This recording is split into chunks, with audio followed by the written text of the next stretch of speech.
Hi everyone, it's Dom Sacco here, and I'm at the University of Suffolk in Ipswich celebrating the launch of the Esports degree course. I'm joined by two students here. Thanks for talking to me. Guys, maybe you could start by introducing yourself and a bit about your background. Hello, my name is Eryk. I'm originally from Poland. I've been living in the UK for 10 years. I've been interested in esports since 2014. I got the opportunity not to only be the first student here at Suffolk New College to be one of the first students to do esports. I got to do the similar thing in college as well, to be one of the first students to do esports in college. I also have a small media background. It's been absolutely great to be here, and the facility, which we will get to talk to about in a bit, is absolutely amazing. Fantastic. And yourself? I'm Callum Phillips. I've been in Ipswich most of my life. I've been raised playing games, doing everything, watching the esports scene. I do a little bit of music on the side, so when I came to this course, I really wanted to get involved with the broadcasting and getting mechanically accustomed to the parts within. Lovely. And so is it officially that the facilities are open now? When does the course actually start, or has it started? The course has officially started. Like in September, it started. Okay. Mostly, it's only just the beginning. Yeah. So we are literally just learning the starts and like the basics of the esports and the esports ecosystem. Yeah. But over the time of the course, we will be doing practical stuff. That's why this facility was built for, to give us experience in this business, not only from that stereotypical perspective of, oh, you play a video game for 12 hours a day to get good. No, we get to experience the aspects of playing video games, as well as the broadcasting side, the casting side, the ins and outs of understanding how it operates and how does, from a basic level, how does a simple esports stream looks like. Yeah, it seems like a good mix, this course, doesn't it, of like the content, because we've had some esports degrees in the past that have been very event focused or broadcast production.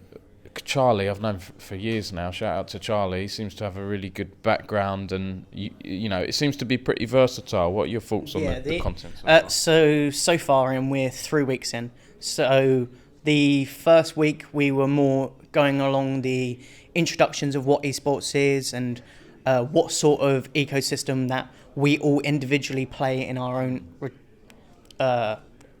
fields. Yeah. And from there, now we're starting to learn how to reference and do the uni aspects of including esports, but doing our own aspects of each of the projects. So going forward, we will be going more. So along the back lines, I've gone more onto the Discord and the competitive scene of setting up our teams. And yesterday we had our first player go in for their first competition. Oh, nice. So they went into a brand new game that is currently just come out of alpha testing, and they came top 3 out of 8 players. It was really good. What was the game? It was 2x KO. Oh, yeah. Okay, I thought you were going to say a small game then. Just the next biggest Riot Games title then. Fantastic. Yeah.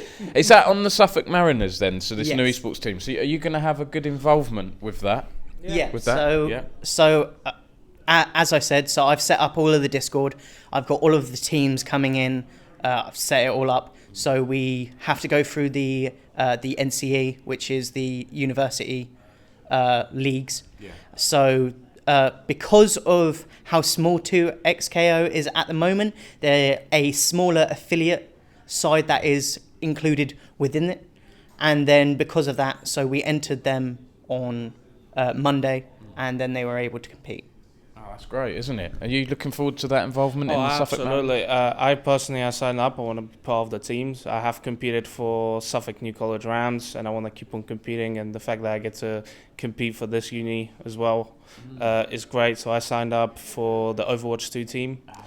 So see how it goes. We have like the new game, like he mentioned, as well as we have Valorant, Teamfight Tactics, League, Well, so there's gonna be multiple rosters. People have the opportunity to sign. You don't have to be necessarily esports to play and represent, but you get to sign up. So it's fun. It gives people experience in competing. Yeah. So if there's people that genuinely want to be professional players, we're giving them the experience of how is it to compete.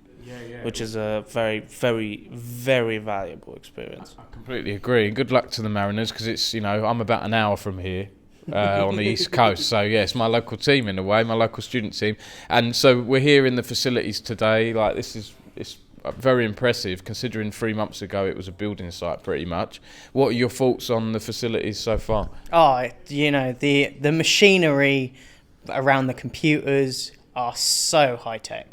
Like, a lot of the things, even in the broadcasting studio, like, you see the analyst desk and stuff like that, you see on TV, especially with, like, news reports and stuff. You see, like, 2 people standing behind it, and then to come to your university and to actually look at it and be able to control it and, like, see the behind the scenes is so impressive.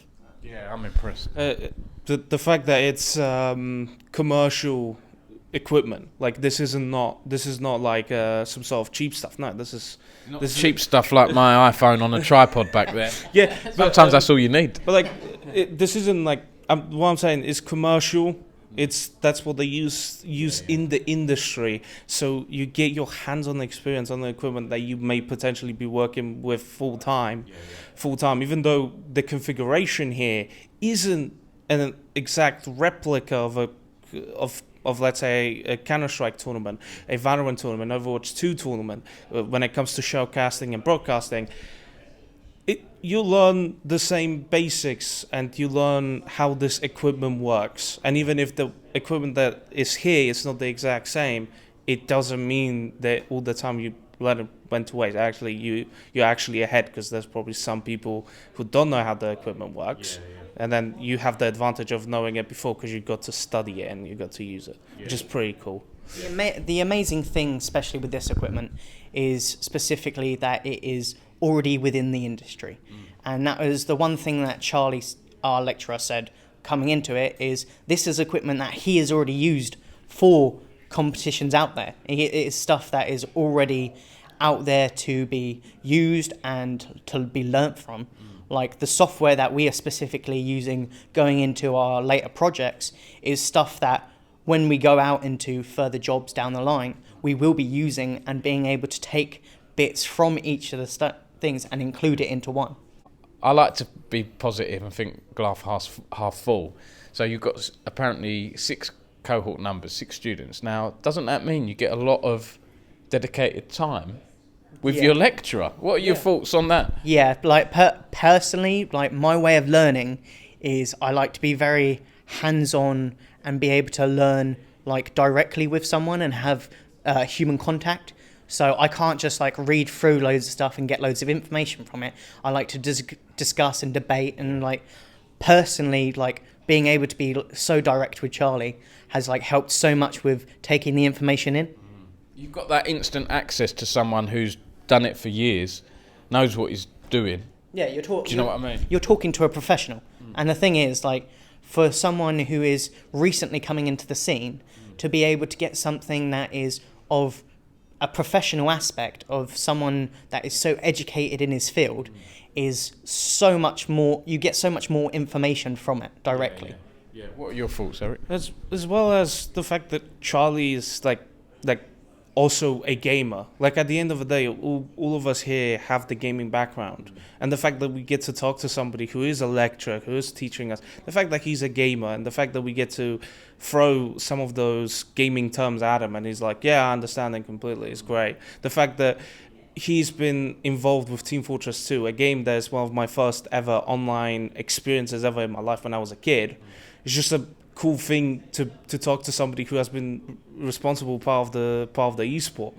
And the fact that we just get to have another conversation, and I don't feel like, if I will say this term that I only know for video games, all of a sudden he's not going to understand it. No, it's far from it. It's just great. You just get to have a conversation, and you don't have to worry about, like, I have to explain this term to him. No. I just get to say a gaming term. He understands it. We have a great conversation. Yeah, it makes such a difference. And again, I first interviewed Charlie a few years ago at Insomnia because I had the TF2 finals there, and the noise was amazing. One of my writers at the time actually measured the decibels of it, and TF2 was much louder than the other fight because it's like their world championship in a way, you know. Is there anything else you guys would like to add? Maybe what do you have an idea of what you want to do when you graduate? Honestly, I want to be part of this industry. That's what I want to be. Wherever my skill set after that I will develop throughout this course will take me. I don't mind being on camera personnel. I don't find this interview to be uncomfortable. Far from it. I'm absolutely fine being on camera, but I would also like to. I would absolutely don't mind working backstage. I would like to work for a team organization that I'm a fan of, and I want to help them with that aspect. Wherever my skill set fits, wherever my skill sets will be needed, I will go there. Yeah. I don't want to be. I don't want to force my way into it. I want to do something that I want to do, something that fits my skill set, and I don't want to be. I just want to be a part of this great industry. That's all. Yeah. I love it. I watch it. I'm a fan of it, and I want to have a small part in it. Yeah. That's what I want to do. That sounds good. What about yourself? Yeah, I think going on what Eryk was saying of, you never work a day in your life if it's a passion.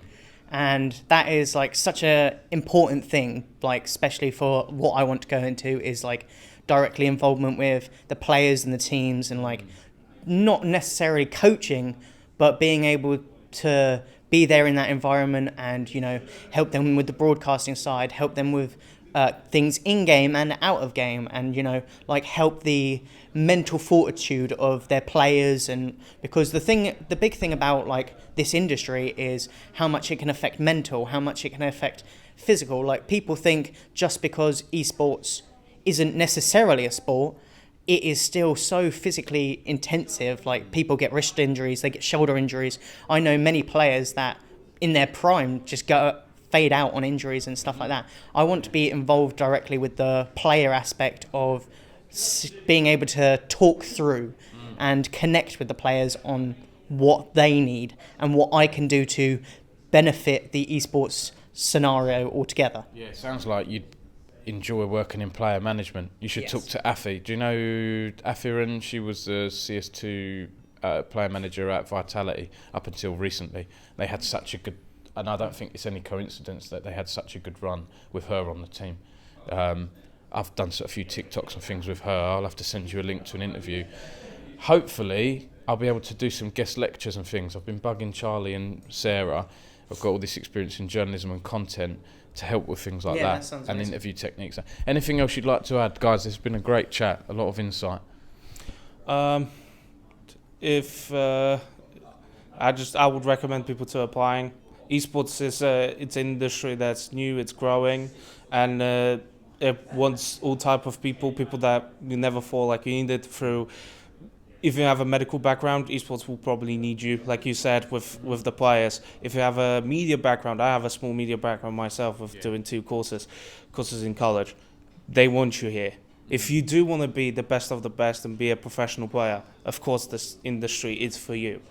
At the end of the day, if there's a set of skills that you believe that this industry needs, apply, see, and it will probably welcome you with open arms. Yeah, sounds great. And I think further going on his point of, like applying, like, yes, it's a new industry. Yes, people will be scared of, oh, is this the future? Is this going to be a waste of money down the line?